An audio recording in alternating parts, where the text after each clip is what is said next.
Welcome everybody, let's take a bump and continue on our New Year's 2025 videos. We've got the top 10 tag teams of the year, and I'm gonna jump right into that countdown, starting off with number 10. We have from TNA, ABC, Chris Bey and Ace Austin, formerly members of Bullet Club. Their best match was against GYV, James Drake and Zach Gibson at TNA's No Surrender for the TNA Tag Team Championships in February. I've been a big fan of ABC for a while. They are such a fun tag team, and Ace Austin and Chris Bey really gained new life by forming this tag team and starting under the tutelage of Jay White while he was appearing in. A lot of people talk down on Jay White's appearance in TNA, but I think this was something great that came out of it. Best wishes to Chris Bey as he goes through his medical issues, and hopefully we see him in the ring or just recovering soon. Next up, number 9, we have a tag team that no longer exists. Imperium with Ludwig Kaiser and Giovanni Vinci. My favorite match of theirs from 2024 was a fatal 4-way against DIY, the Creed Brothers, and the New Day on Raw for number 1 contendership for the WWE Tag Team titles on February 5th. Imperium has always been a very fun team to watch, regardless of whether or not they've had great stories or Gunther to be their man, their leader. When they were in NXT, when they were on main roster, they were always a highlight to watch in the tag division. Next up is Mai Sakurai and Mirai from Marigold.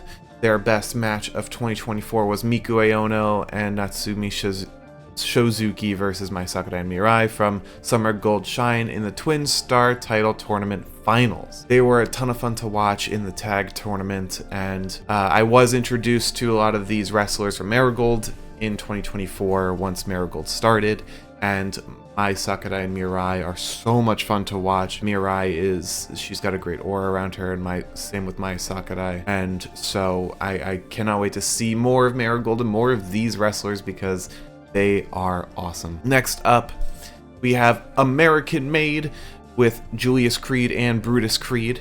Their best match was against the Wyatt Six on Raw in a mixed 8-man tag team street fight in September. The Creed brothers have always been one of my favorites ever since they debuted in NXT. I think they have so much going on. They were probably the highlight of the kind of sports recruitment that WWE was doing for a bit, and Julius has such a unique move set, Brutus Creed as well, and both of them together make such a fun, unique tag team that really shines in the tag division. Next up, we have the Wolf Dogs, another team that no longer exists. Braun Breaker and Baron Corbin.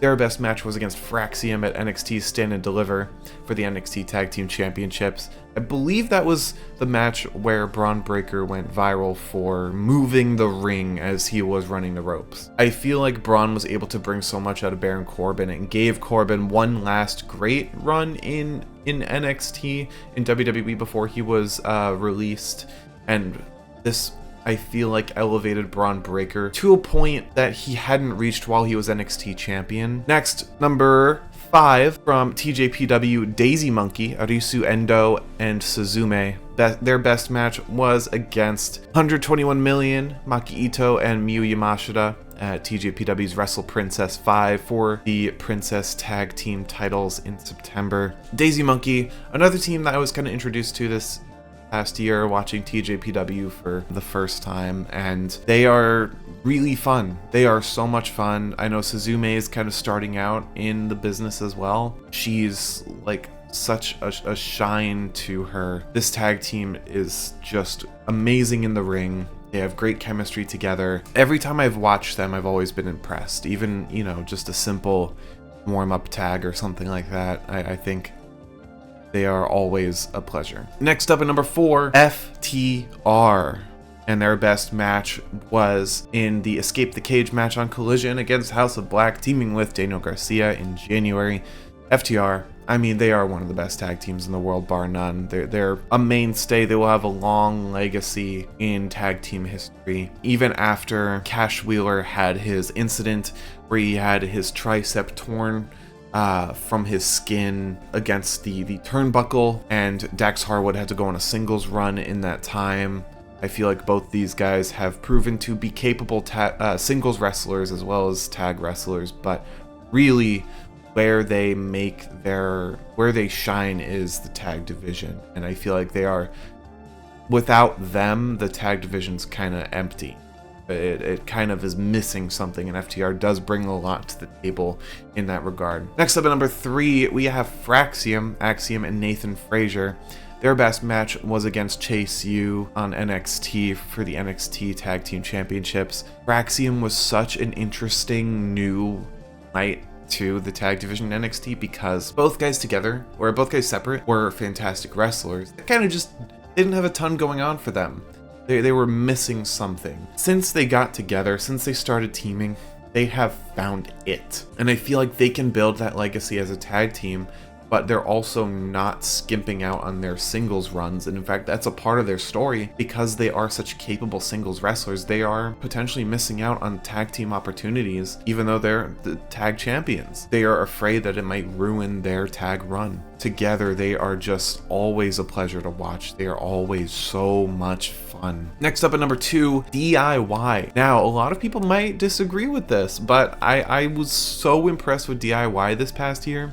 I'm a big fan of Johnny Gargano and Tommaso Ciampa separately and together. I'm waiting for the moment where Ciampa turns on Gargano, brings back that feud with NXT. Their heel run right now, I am so excited for. Their best match was against the Street Profits on SmackDown for the Tag Team Championship #1 contendership tournament finals. Like I said, DIY, they're amazing. Together, they are one of a kind. I feel like if they keep them together on this heel run before having them feud, because you know it's inevitable, these two, and we never got a conclusion to their big feud in NXT, I feel like they can go on a really amazing run that lasts, that cements their legacy as a tag team. Finally, number 1, we have the Young Bucks.